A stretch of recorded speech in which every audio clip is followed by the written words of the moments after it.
हम बैठकर बात करते हैं इस पूरे चुनावी यात्रा में एक ऐसे शख्स हैं, इनका नाम है संजीव शर्मा जी, और सर की जो धर्म पत्नी है सिंधु देवी, वो भी प्रधान के लिए खड़े हैं।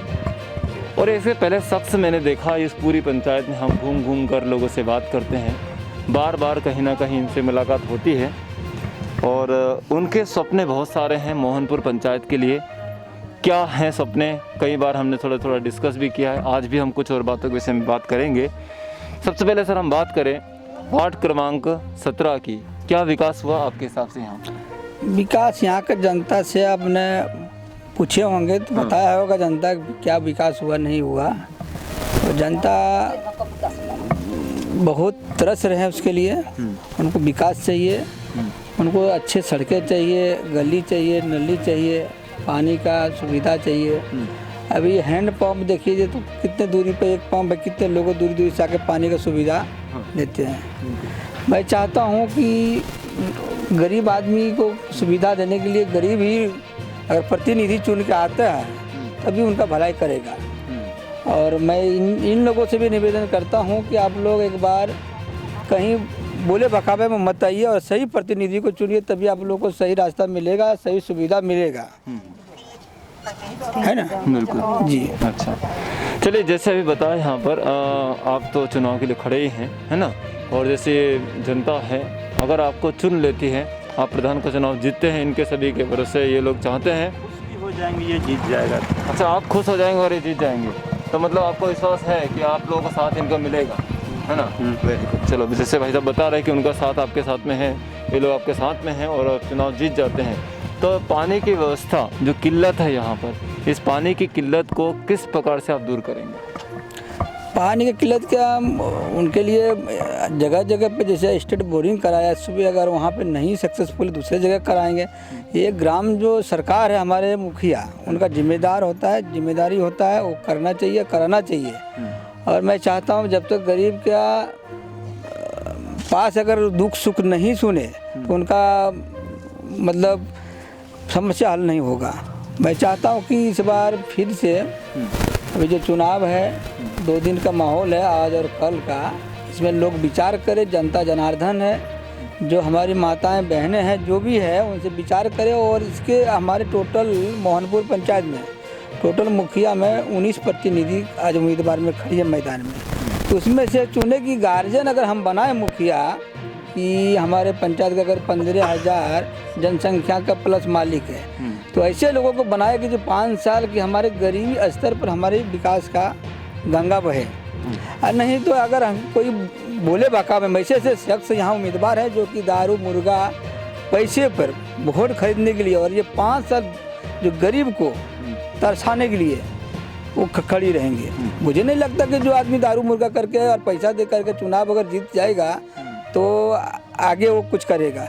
मैंने एक शायरी में सुना, मुझे भी याद आया हमारे मोबाइल में, कि जो प्रतिनिधि, जो मुखिया अगर चुनाव से पहले वो आदमी अगर जनता को खरीद सकता है तो चुनाव के बाद वो बेच भी सकता है। अच्छा जी। जो चुनाव के समय में खरीद सकता है तो वो बेच भी सकता है। जी। अच्छा, तो यहाँ पर विकास होना चाहिए आपके हिसाब से? हाँ, होना विकास होना चाहिए, है ना? यहाँ पर सुविधाएं क्या है अस्पताल के लिए? अभी जैसे हमने एक दादी से बात की, उन्होंने कहा कि रोजगार नहीं है। क्या लगता है? कोई रोजगार नहीं है, कोई भी रोजगार नहीं है। तो किस प्रकार फिर यहाँ पर अपना लोग भरण पोषण करते हैं? कहाँ जाते हैं, क्या करते हैं? कुछ नहीं करते हैं यहाँ पर, एकदम यही खेती गृहस्थी कर रहा है धीरे धीरे, और कुछ नहीं कर रहा है, हल्का फल्का है वही से। आपके हिसाब से यहाँ पर अगर कुछ रोजगार की व्यवस्था हो जाए? बहुत अच्छा। अच्छा सर, देखिए जैसे लोग, गरीब जनता की ही आस रहती है कि बेरोजगार लोग हैं, बार बार बाहर जाते हैं, पलायन करते हैं। और जिस प्रकार अभी कुछ समय पहले हम सभी ने देखा है कि कोरोना के समय स्थिति कितनी भयावह हो चुकी थी, डरावनी थी।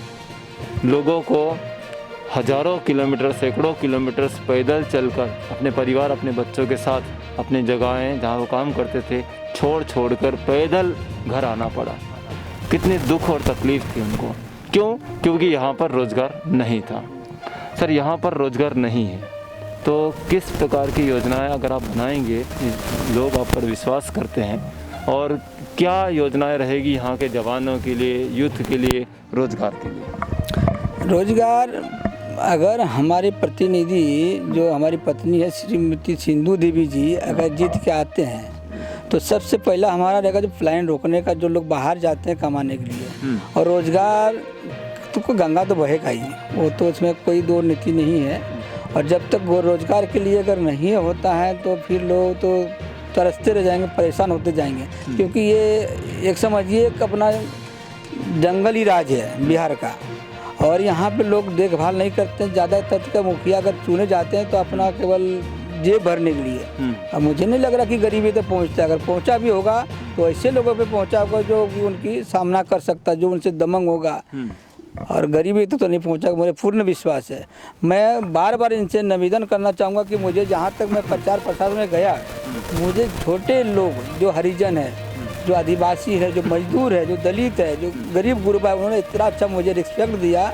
इस बार आपको मतदान करेंगे और मैं गरीब आदमी को ही चुन करके हम आपको प्रखंड लेवल भेजने का काम करेंगे। मैं इन लोगों को, मैं जो हमारी मतदाता बहन है भाई है, मैं तहे दिल से उनको धन्यवाद करूंगा जो हमारी पत्नी अगर सिंधु देवी जीत की मुखिया की प्राप्त करती है तो। अच्छा जी चलिए, और हम बात करते हैं आगे और कुछ विषयों पर, है ना, किस प्रकार से यहाँ पर काम हो रहा है। आवास के लिए हम बात करते हैं, शौचालय के लिए बात करते हैं, शिक्षा के लिए, रोजगार के लिए, और भी कई सारे मुद्दे हैं।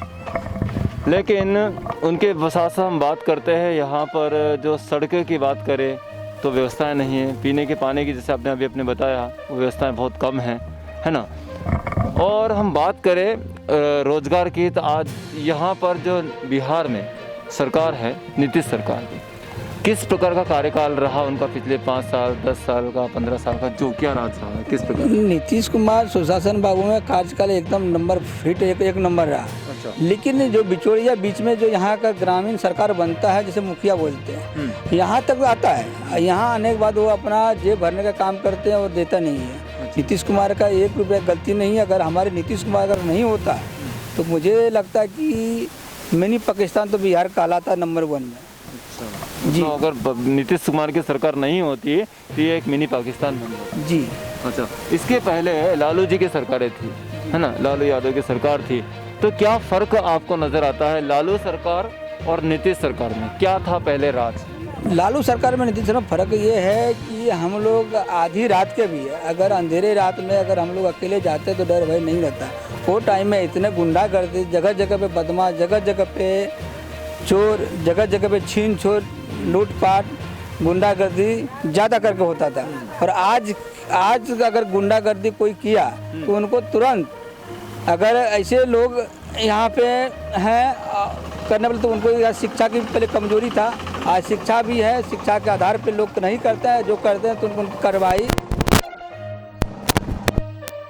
इस प्रकार से। अच्छा, और क्या क्या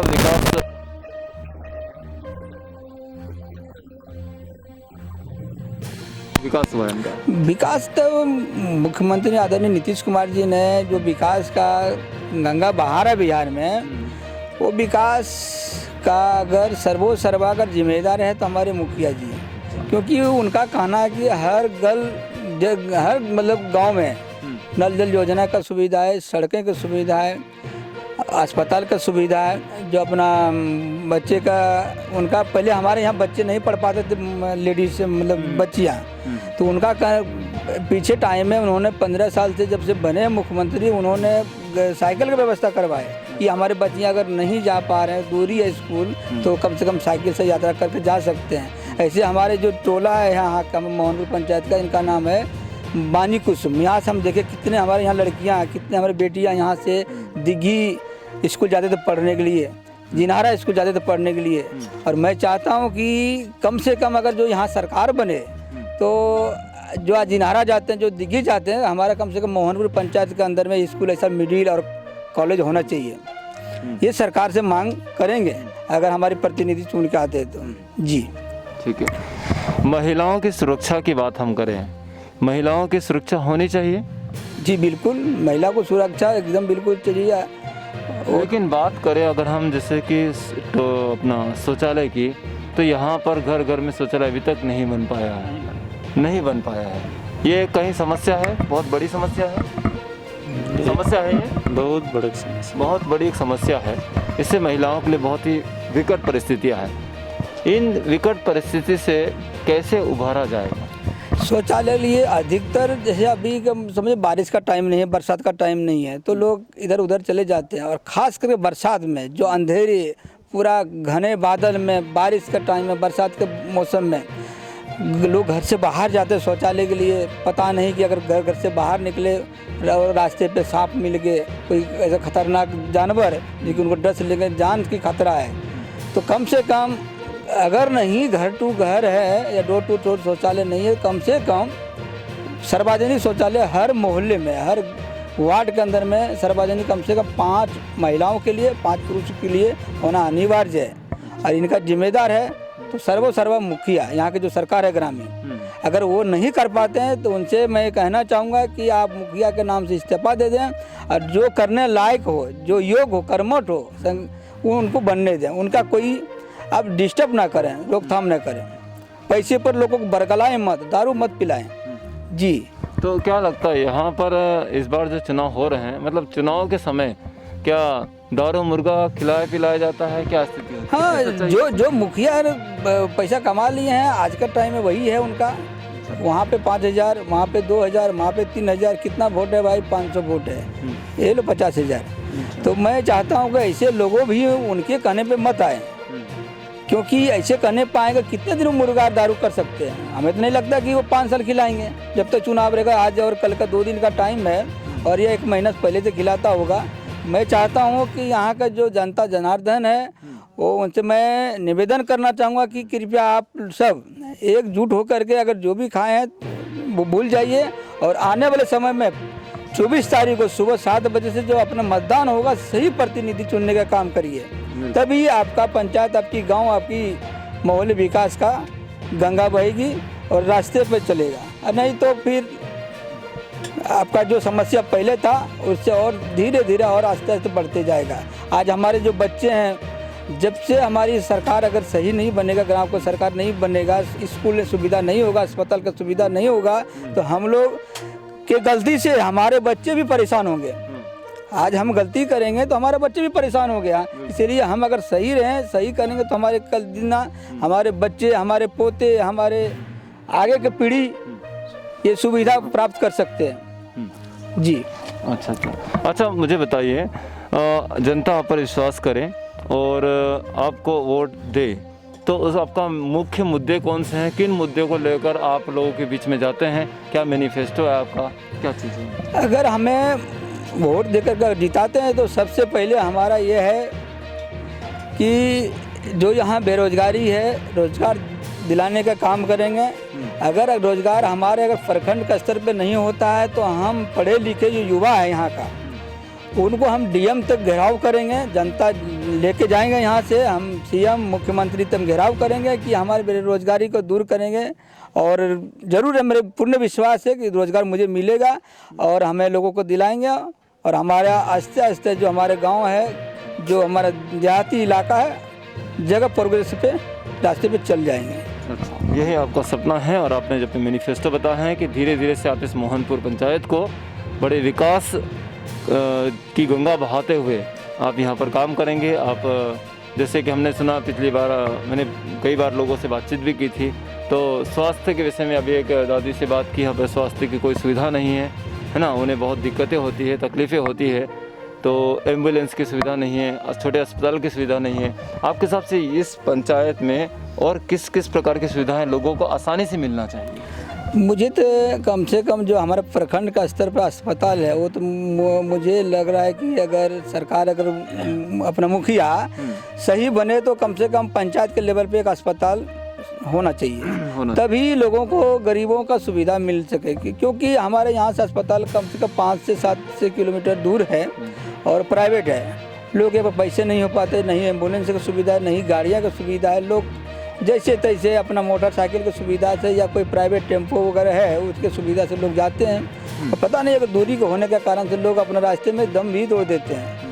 तो उसके लिए लोगों को चाहिए कि एक बार अच्छे प्रतिनिधि को चुने और ये सुविधा अपना पंचायत के लेवल पे मिल सके।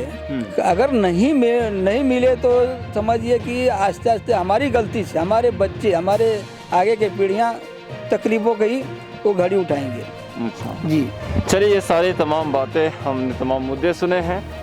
तो वार्ड क्रमांक 17 मोहनपुर पंचायत के लोगों से तमाम वो जानकारी आप तक पहुंची है, किस प्रकार के विकास के मुद्दे होंगे, किस प्रकार से शर्मा जी अपने जो मैनिफेस्टो के जो मेन मुख्य बिंदु लेकर जा रहे हैं और किस प्रकार से लोगों में बात करते हैं और कितना बड़ा एक भरोसा वे लोग जीत करके फिर से एक नई सरकार के साथ आगे बढ़ेंगे। तब तक नई आशा, नए उमंग, नए ताजगी के साथ, नए जुनून के साथ आप बने रहिए, देखते रहिए हमारे साथ लीड इंडिया।